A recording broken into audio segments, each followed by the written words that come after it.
It's no coincidence that a whole host of chronic and debilitating diseases, neurological disorders, and autoimmune diseases began to skyrocket in 1989 with the tripling of the CDC's childhood vaccine schedule. There's a list of those diseases, which is the list of diseases that suddenly became epidemic in 1989. And the exact same list, every one of those diseases, is listed as a side effect on the vaccine inserts of the manufacturers.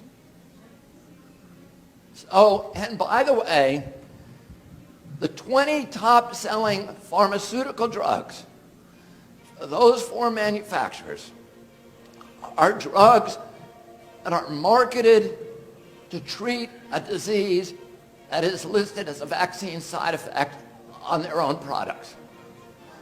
Those companies are making $50 billion a year selling vaccines. When I was a kid, it was $270 million. Today it's $50 billion. And they're making $500 billion a year selling the drugs that treat those diseases.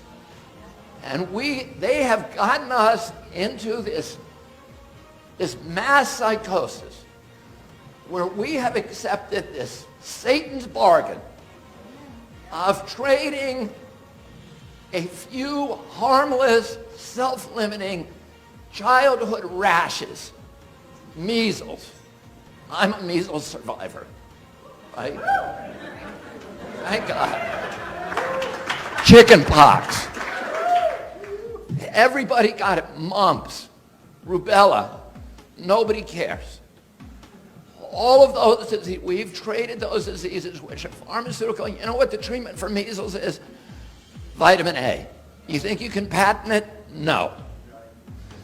So instead, we've traded those self-limiting diseases that last a week, keep you out of food. The cure is chicken soup.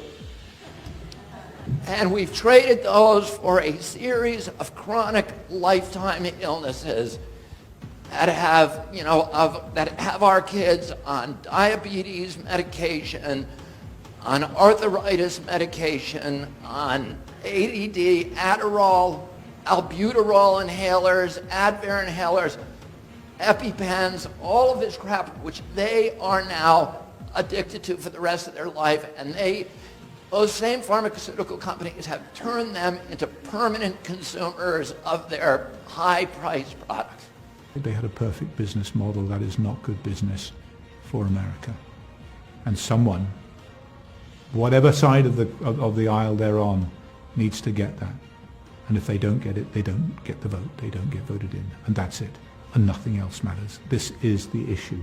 This is the issue of the moment. And the presidential election must be decided upon this issue.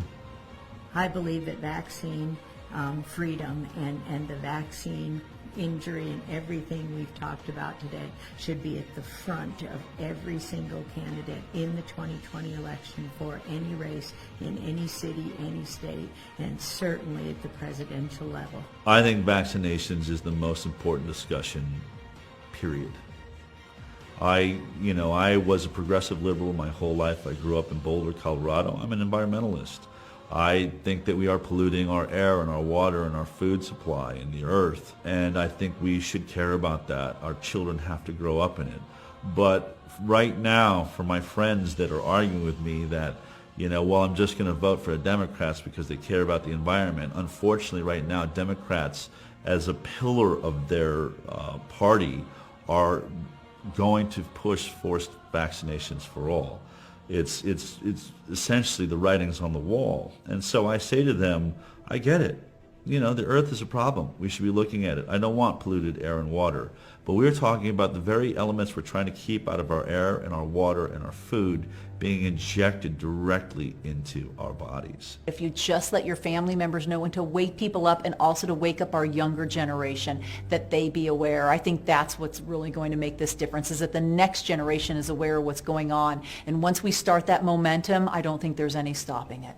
I've had my eyes open so much and been able to help my family too, and that's the real That's the great part, where my own family members are tuning in and watching the events. And I think really my mom watching The Truth About Vaccines, which I forgot to say on stage, is what opened her eyes. It wasn't any of the movies, not that those aren't great that people have put out, but it just, different things grabbed different people. And she watched The Truth About Vaccines, and me being vaccine injured, having had encephalitis at 3 months from the DPT, really she finally saw the light, and that was so important. So I'm so grateful that it's impacted my lives, because it's made it easier for me to coexist with my family members, because now they're seeing the light as well. Anything that goes against orthodox mainstream medicine, which is the drugging and carving up of people and injecting them through vaccines, I mean, that whole system's done, dude. I mean, they're hanging on by just a thread, and the only thing that's keeping them alive is the controlled media and the bought out politicians. So again, it's only a matter of time more and more people wake up, because if you can't see that sinking ship, which it is, and again, let me give kudos to medicine where they deserve it. They are great at emergency crisis. Like, you get burned, you know, third-degree burns, or you're having a heart attack, or you just get crushed in a car accident, you're going to go to emergency room. That's what they're great at. They're good at emergency crisis care.